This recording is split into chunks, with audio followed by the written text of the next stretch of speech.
Hi all, it's Jonathan Mamaril here again with another HR Engage podcast episode. And I've got a really special guest today. That's Jay Ramanah. Jay, how you going? Hi, Jonathan. How are you today? Good, Jay. It's been a pleasure I've known you for quite a while now, and I could rattle off some of the achievements just off the top of my head. But why don't we just start with you, mate, and tell us a little about yourself? Well, that's a very interesting question. I always get that, and it always sort of trips me, to be honest.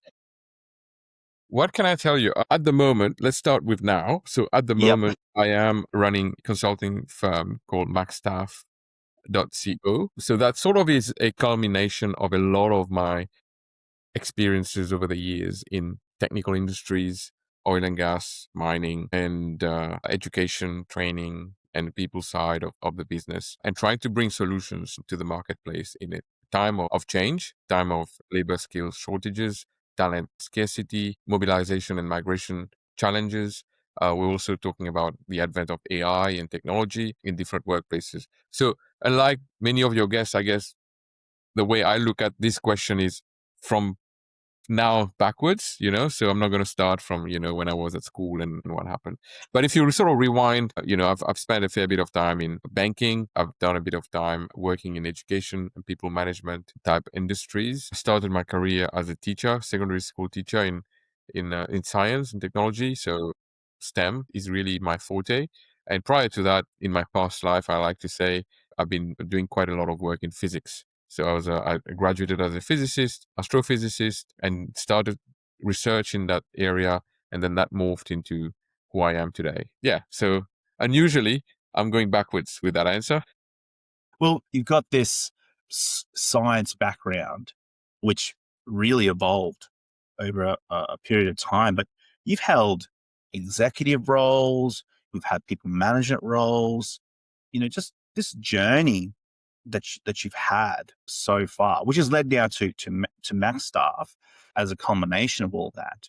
I mean, can you just give us a little bit of a rundown of your journey and just maybe pick a few parts where you thought, what you think, Yeah. I mean, otherwise, I'm just going to ask you a few questions on some of the interesting bits that I find interesting. Yeah. Feel free to ask me anything you find.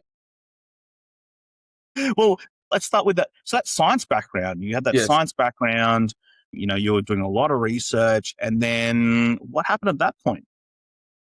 I've always been interested in science, and I'm still very much of a big science enthusiast. And even beyond science, I'm very interested in the research and what's happening in physics. And that started very early in life for me. I've always had a question, like a big question in my mind, what is life about and how do things come about? The reason, the why in a lot of things, as opposed to the what at that time, sort of. And a lot of those answers, when you talk about the why, and I've got a 10-year-old daughter, and you know how kids always ask you questions to lead you towards, okay, why? And every time we play that game, and we ask questions about the why, even if we start with the sky is blue, why is the sky blue? And then we go and deep down and drill further and further and further, ultimately it will bring you to a topic or an answer given by physics. As an example, why is the sky blue? As it turns out, it's the scattering of light coming from outer space into our atmosphere, and that creates a blue intensity which is more predominant. So in my career, early stages, physics was predominant. So once I had enough of it, I suppose, and I saw, I'm a very pragmatic type of person, and my personality and the actual field of study was clashing a bit. My personality is very much driven by a result. I like to see outcomes immediately. I'm a bit of an impatient type of person. I like to put things in place and get the results straight away. If it doesn't happen, I'm frustrated. So physics was not going to be the one, because when you do research in physics, your outcome of the work that you're doing, if you're lucky, you would see them in 50 years and maybe even not in your lifetime.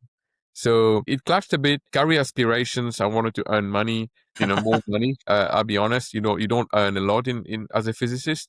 So I've had enough of it, and then it led me to other areas. So I've had a very helter-skelter type of career. So I've taken opportunities as they came about. I'm a very big believer in Richard Branson's statement, if somebody gives you an opportunity, say yes, and then figure out how you're going to handle it. So I live my life this way.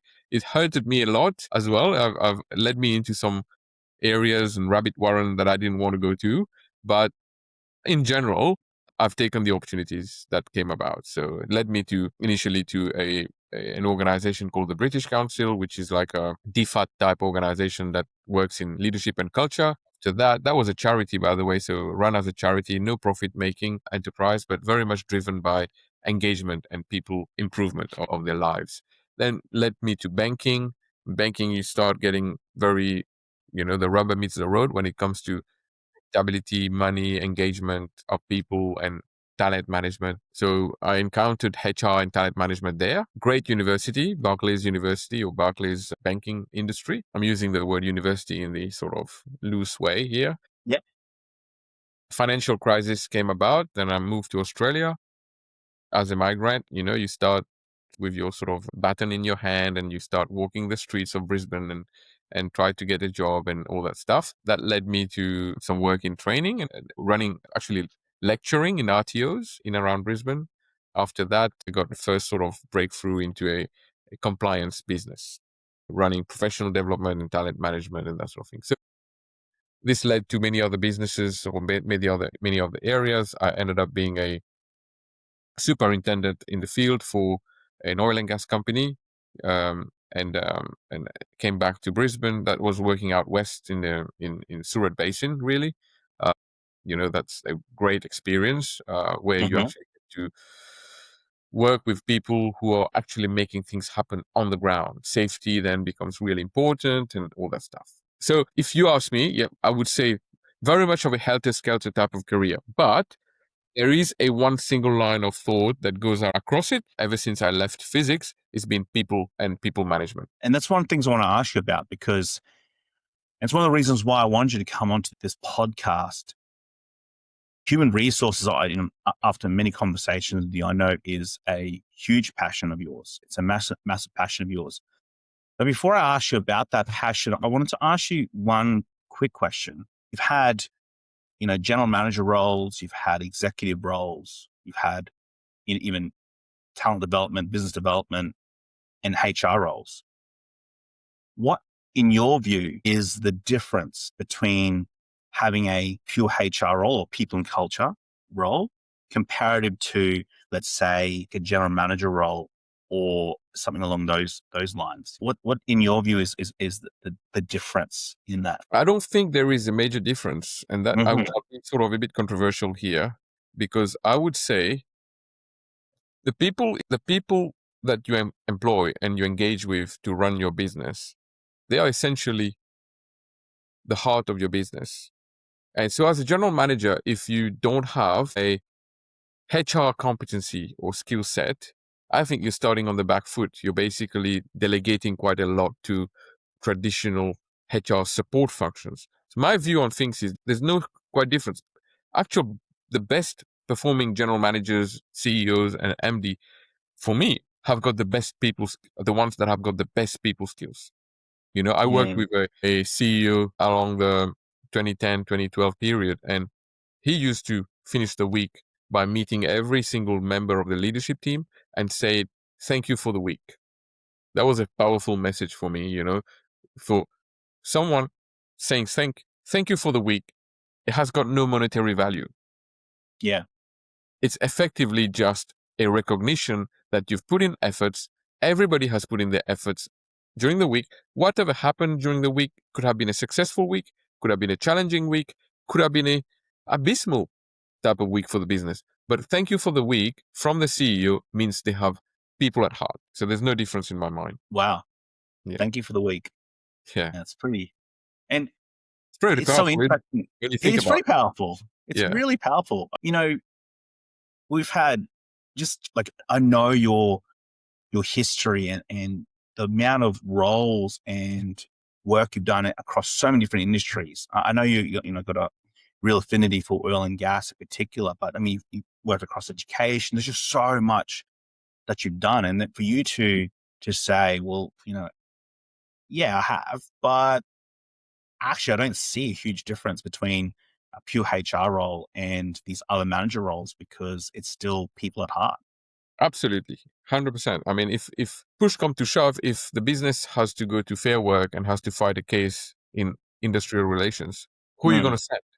You know, you're going to send your CEO or your general manager. Those businesses that send their HR first, they are basically, in my view, starting on the back foot, because ultimately the law expectations from everyone would be the business owner would have to take responsibility for decisions that has been taken that has impacted the workforce some way or the other, and that's the reason why we are at Fair Work for a hearing today. So on the other side of the spectrum, if we're talking about reward and recognition and celebrating successes within the organization, it would again be the leader of the organization at the forefront, making sure that you've got the people behind you. So when you look at it carefully, every single function or department of HR or sub-function of HR, in my view, should have the start or the trigger of the operation of that function should come from the head of function, from the leader of the organization.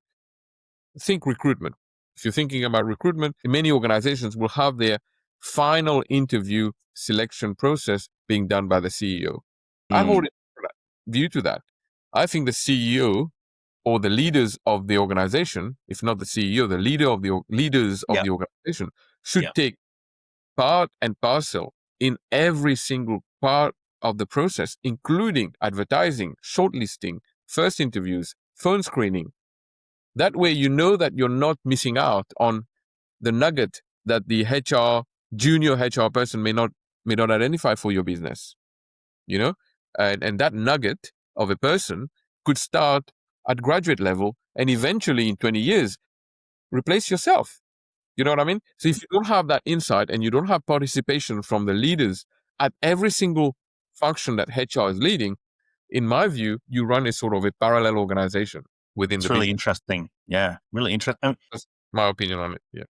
And on that opinion, and I want to ask you about that passion, because I can hear your voice just go up on a little bit as you're talking about this. I can hear your passion. I know you're passionate about it. But why are you passionate, or why do you enjoy human resources? What's the reasons? I'm passionate about the power of human beings in making things happen.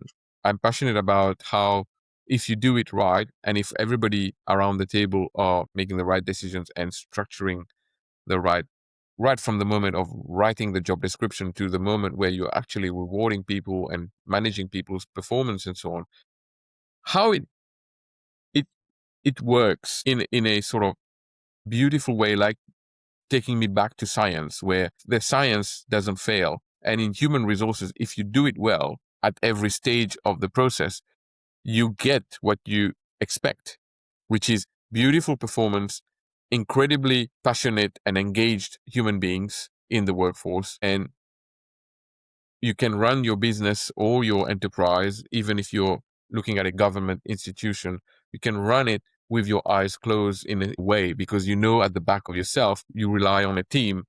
That team is fully engaged, fully motivated, super qualified, excellent set of skills, and they are working for you to make your vision come to life. So that's what I'm passionate about. And I know the elements of every part of that process that works and to make that engine really function. So do you think?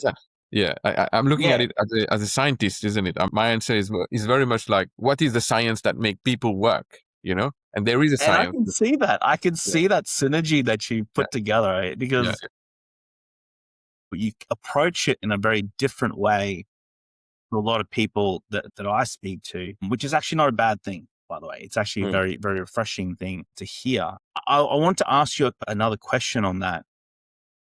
With human resources role and what's now starting to evolve as we go forward in the workforce. Do you think that the evolution of HR is going to require more of that passion and more of that sort of scientific thinking about human resources, or do you think it will go in a completely different direction? I would like to think that HR will evolve in a way where HR becomes the business, as opposed to HR as a fraternity that supports the business, so it has already started, and this is not new, but if you look at some organizations, they don't like to call their HR team members HR officers or HR managers. They like to call them HR business partners. Yeah. But I think that is very 1990s, 2000, early 2000 thinking. I think 2025, it's beyond HR business partners. It's about really people partners and people managing people from within the organization. So in a nutshell, what I would like to see and what is happening already is, if you think about agile and startups and some of those organizations that are very aggressive, they have HR responsibilities included in the job descriptions of their operational people. And so a lot of the universities these days are actually having HR as a module or even as a Yeah. double degree, Yeah. where you don't go out and just study HR, but you will go out and study engineering, but you'll have a HR component to that.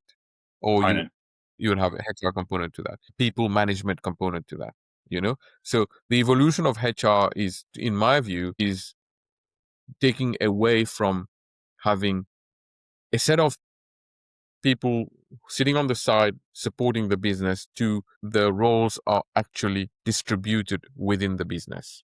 And people take responsibility for hiring, managing, rewarding people from within the business, as opposed to send an email to HR and let's see what they say. So that's Interesting. what I would say. And Yeah. with the advent of AI and technology, Jonathan, I think that will accentuate. It will get faster. It will already, a lot of the traditional HR roles are being replaced and displaced, for lack of a better term, where AI is effectively able to do quite a lot of the work that the traditional HR assistant or the traditional HR officer would be doing. So the role will morph into, if I was a HR person today and thinking about my future, I would be going back to the business that I'm passionate about, and I'll be learning the operations of that business and trying to orient or re-engineer my career so that it's got an element of the operations. If the operations is about sales, it's about finance, that's fine. I will reorient my career so I take an element of that operation and leverage my experience of HR to run that operations better from a people point of view. So you're saying that some advice that you have for people in HR right now is that you need to learn the operations of the organization and then leverage that with your HR skill set that you already have. Well, learn in not a bookish university kind of way. Learn on the tools type of way, So you're already in the business. A lot of businesses have got, shadowing processes, mentoring processes, coaching processes. So I would be taking opportunities right now. If you are in HR and you are in sort of junior roles or mid-level roles, you've got choices to make, right? People make choices in their career. You can either spend more time and learn your trade better and be better at your HR skill set, or you could learn more about the business and get on the tools and get your hands dirty with the business. If you ask me, I would rather choose the latter. Get your hands dirty and get to know what's happening and what really makes this business or this enterprise or this NGO succeed. If you get that and you couple that with your already acquired HR knowledge and skills, I feel that you have a better chance of progressing and making a difference in the field.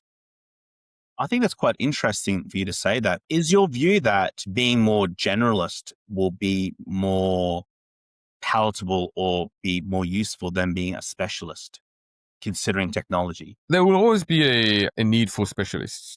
Mm-hmm. There's always going to be companies out there that will provide services that organizations will rely on, will need to actually make some decisions at the pointy end of some decisions, or even at the start when they are restructuring. They might want to bring on board a specialist in contracts and reward, or a specialist in legal side of HR, for instance, and so on. So my view is the HR fraternity will get more and more involved with the business and will have less and less specialization themselves. And the specialists will still be there, but they will probably be outside the business as external support. That's how I see things. It's already happening, right? You already have these super specialized HR firms out there that are very niche, and they only service one element of the HR function. I mean, it started with recruitment. Truth be told, a lot of the recruitment firms are a specialist component of HR, and a lot of organizations don't even have internal recruiters anymore. Yes. They rely on external recruiters, or they've got such a good attraction, and they have such a good. This is where, I mean, the business becomes HR. Sometimes the business operators themselves are the best recruiters because they have a good network. They know who's good in the industry for particular function that they are running. They know who's available because they are in the network. They go and have coffee with each other. They have beers with each other. So they know, for instance, like if you're looking for an expert in HubSpot implementation in Brisbane, there's only a handful, and they know who's available. They don't have to go to a recruitment specialist for that. You know what I mean? From a challenge perspective, Jay, and I want to ask this in two ways. So what is your view in terms of the biggest challenge now facing human resources? But I want to ask it from two perspectives. One is putting your HR hat on. And secondly, from being, I suppose, an advisor to HR teams, and potentially the different answers to those questions. But what are the biggest challenges from putting a HR hat on, and then secondly, being that sort of advisor to HR? What do you think are the biggest challenges for HR right now? So there are three in my view, and the third one is probably self-inflicted, mostly from an Australian point of view. So I'll start with that because we can get that out of the way very quickly.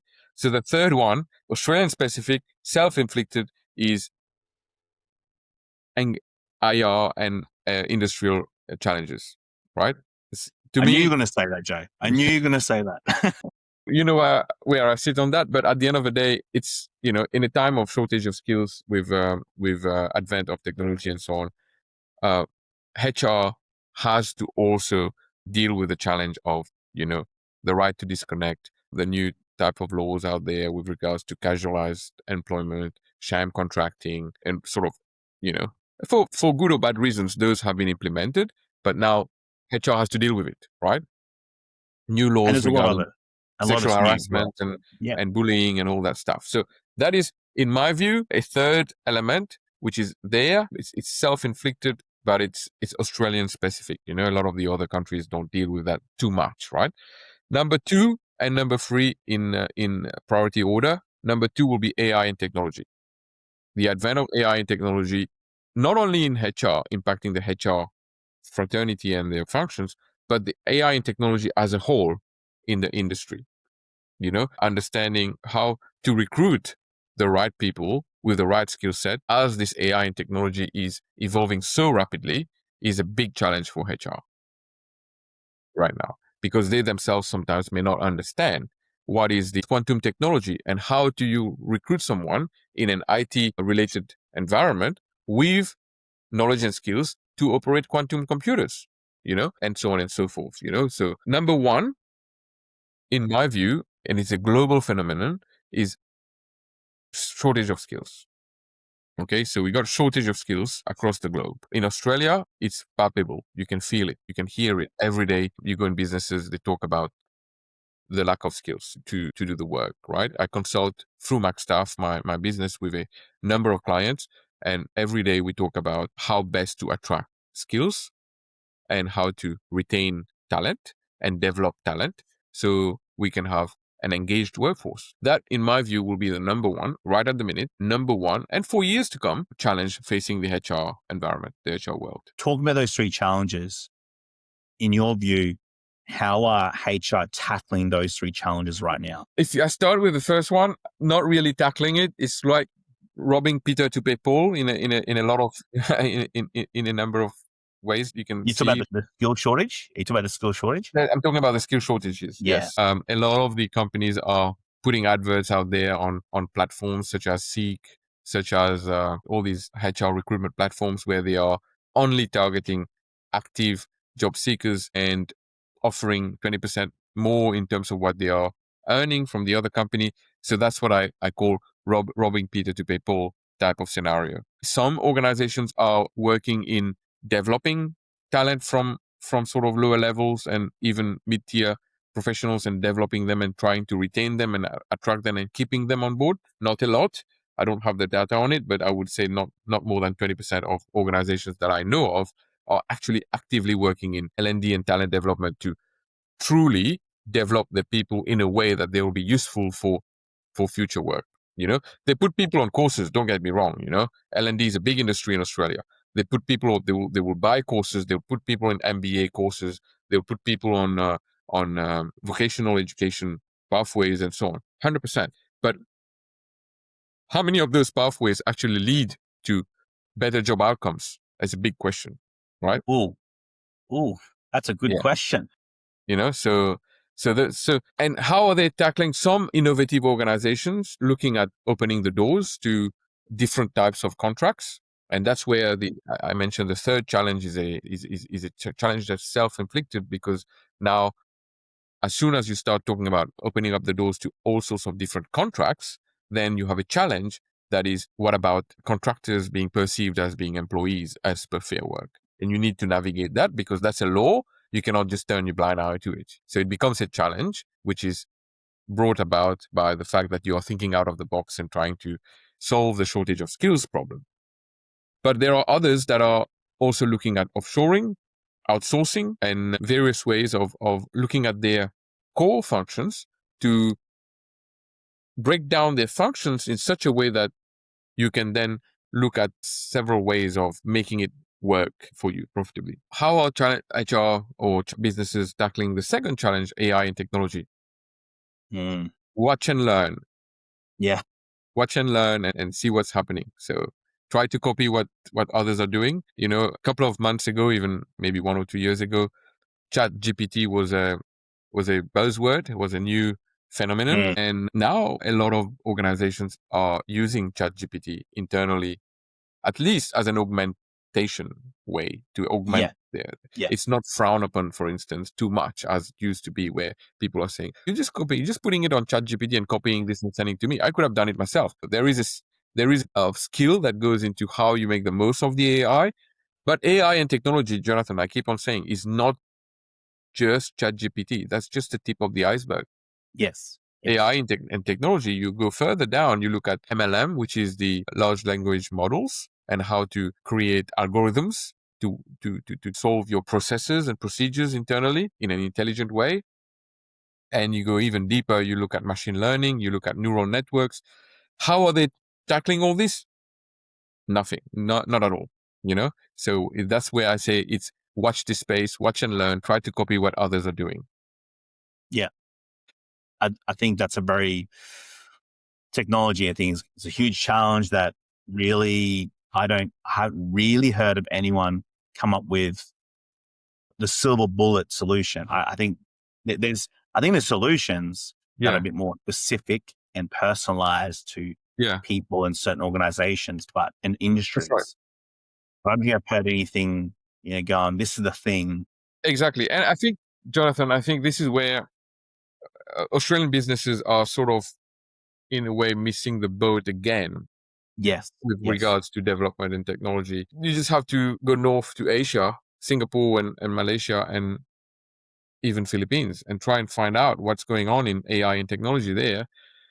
It will be mind-boggling. There are some organizations in Australia that I know of are doing quite innovative work in, vision technology in areas such as defects mapping, even mapping. I know organizations here in Brisbane that are working in, setting up intelligent maps for internal and external use.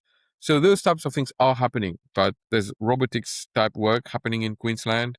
The space organization down on the Gold Coast, I know one that is basically sending rockets in space. So these things are happening, but I think we're not utilizing this enough to transpire this knowledge to the traditional businesses. Why do you think that is, Jay? What do you think is the blockage? Okay, there is a reticence to accept people with transferable skills. So what that means is we try to recruit like for like. We try to recruit people who look like us and who sound like us and who come from a similar type of upbringing and background like us, and also from the same industry. Mm-hmm. Okay, so we like to, in Australia, at least in Brisbane, it's hard to push this notion of transferable skills. Okay, and that has to do with, I would say, how we construct jobs and how we make up the job families. And that's where the science in human resources is quite important, which is what I'm passionate about, is how does that thing really work? Is if you build a job and you look at it, you look at the position could be an admin manager. But if you drill down in terms of what the tasks and the responsibilities and accountabilities of that admin manager, it will bring you to ultimately asking questions why and why and why. It will bring you to skills and competencies. Mm. And then you'll find out, okay, you need a set of skills and competencies and attitude that will make that admin manager succeed. If you get down to that level, then you can also open the conversation that, okay, those skills and competencies don't only exist in my industry. Actually, some other industries are doing it better. So you take, for instance, scheduling. If an organization is looking at scheduling today, they need to look at what are the core skills and competencies that makes a good scheduler, and look at industries on the side that have great schedulers. Travel industry have had a lot of work done in scheduling with technology and AI, and their minds have been stretched in all sorts of different directions, especially during COVID. Logistics industries have also had great schedulers. So why don't we look at transferable skills, and by organic development, ultimately you'll have an ecosystem which is very transferable, like it is in Silicon Valley, for instance, right? That's the holy grail of technology and how people are transferring from one industry to the next industry. Then you get the advent of Uber, you get the advent of DoorDash, you get the advent of companies like Apple and Google. We Okay. don't do that enough here.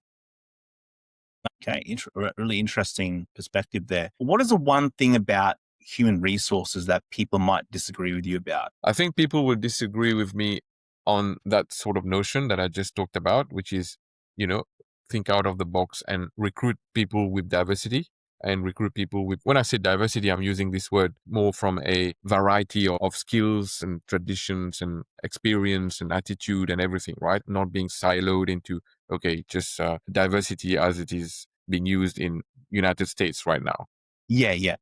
So you're talking more about diversity in terms of look outside of your Yes, traditional paradigm of exactly. who you think should have that position. Yes, One, and because be open to bringing people from other industries, from other countries, even with maybe with people with I wouldn't call it less communication skills, because when you look at it, communication itself is quite a complex skill set. So if you can assess communication skills and people have got, maybe coming from a different country, but have got great writing skills, have got great analytical skills or reading skills, but maybe the verbal skills are not quite there because they speak with an accent, for instance. But if that job does not necessarily need to interact too much with external customers, why not looking at those types of people and their transferable skills so you can then enhance your workforce? So if you, a lot of people will disagree, but when the rubber meets the road, some of the HR people will find me very controversial on that aspect. I just want to play devil's advocate on that point a little bit, because I can almost hear the people listening to this in the car or the train going, yeah, but, and the but I think would be,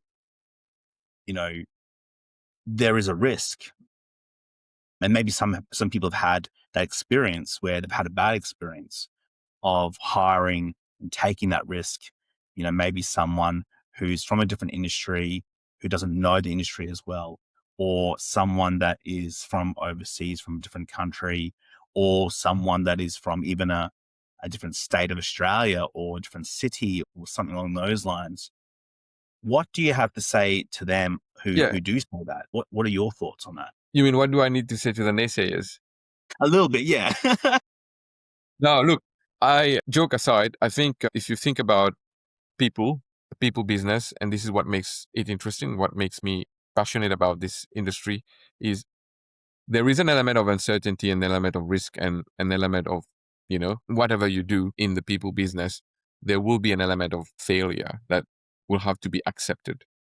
But like anything, if you look at numbers and you look at the portfolio of risk that an organization is handling, if you put it in perspective and you look at past experience predicting the future experience or future behavior, I think that risk is mitigated, that risk is measured. So to the people who are listening and thinking, yes, but we've had this one person who came from this other industry and actually was a failure, I would say, yes, but think about all the other cases where it actually worked. And think about all the other cases where you are in the business taking even more risks, that you're not putting it in the balance in the same level. And just because it's a subjective decision that needs to be taken, it's easy actually as a strike of a pen to say, no, I don't want this person because this person comes from another industry. So we've had this bad experience before. We don't want to be burned by this. But at the same time, in the same conversation, you're approving a HRIS, which could be costing you millions of dollars, while you know that we've lost money on software implementation before. I'm just using this as an example where at the same table, at the same time, two decisions could be made. One where we're not giving enough benefit to the risk we are taking, whereas at the other hand, at the same time, we are prepared to take much more significant risks that could hurt the business. This is what I would say to the ones that are saying yes, but. Okay. I think what you're saying there is really interesting from that HR perspective, and also that you can sort of see your thinking from that scientific background as well, that you've got that scientific background as well. If there was, and I know you've said, you've already given some advice to those in HR on like leveraging that sort of the business skills or knowing the business or know how the operations work. Is there another piece of advice, another gem that you'd like to share with us for human resources teams, considering all that you've discussed? Is there another gem there you think, look, you need to get on top of this? It's kind of related. I would say go out in the field, put your boots on and your head and your hard hats on if you're in the I suppose the resources industry or the construction industry as an example. But if you're in banking, what I'm saying here is get on the floor, right? Get where the rubber meets the road, where people are actually making the widgets of your business. And if you're in government, it's the same thing. Get on the floor, from your head office and move to the branches where the officers are actually meeting the consumers and getting questions from the consumers, build those relationships, communicate with them and shake hands, those networks with people on the ground. That would be my takeaway, is just, I've seen a lot of good HR practitioners do this, but I've seen a lot of good not so good HR practitioners who basically sit in the head office and fire emails from the head office about what the company policy says and what the Fair Work legislation says about this and that. It's easy to do that, but get on the field is what I would say would make the big difference. Get on the field, Jay says. Get on the field. Yes. Well, put your hard hats on and your PPE on and get in the field. Yeah. Hard hats on and get on the field. That's fantastic, Jay. Yeah. Jay, I want to change tact a little bit. Yes. The tradition on the HR Engage podcast is that we do a couple of rapid fire questions. Yes. So basically, I fire off some questions. You just say the first thing that comes to your mind. You ready? Yeah, I've got my bulletproof jacket on. So yeah, go ahead. It's nothing crazy at all. First is, what is your favorite movie, Jay? Current or any of all times? Any I'm not a great movie person. I stumbled on this question many times, many years ago. It'll be a bit of a longer answer for you, but it's one of those questions that scares me because I missed out on a when I was 17, I missed out on a scholarship because I had a movie question and I was not a movie person. I'm still not a movie person. I couldn't answer it and I lost out. I missed out on that scholarship. So, okay, to answer, if you want an answer, the last time I actually sat down and watched a movie would have been years and years ago. So it would have to be one of those Rocky movies back in the day. Wow. That tells you how up to date I am with the movie world. I didn't know such a question could bring up so many memories of Emotions. missed out on a scholarship and I Yeah, haven't yeah. watched for a while. And actually now, you know what? It's Rocky. Rocky is the movie. Yeah. I mean, we don't have a Netflix account at home. Oh my We got goodness. one TV in the whole house. I've been to some people's places where they have 4 TVs in their house, 4, 6, 5, 6 screens. We got only one TV set, and we That's the hardly. usual thing, Jay. Your situation, that's probably the more unusual situation, I Yes, dare that's true. say. What's your favorite holiday destination? I know you travel a bit, so what's your favorite holiday Yeah, we destination? travel a fair bit. We try to spend the time with the family every year, actually, to go places. I like to explore Australia, different places of Australia first, but outside Australia, I like to see different cultures that are different than Australia. So India, even though I've got a Indian background, so to say, but I don't live in India, so I like to go there and experience the culture. Africa when I get the chance, Europe when I get the chance. So it's more about exploring cultures.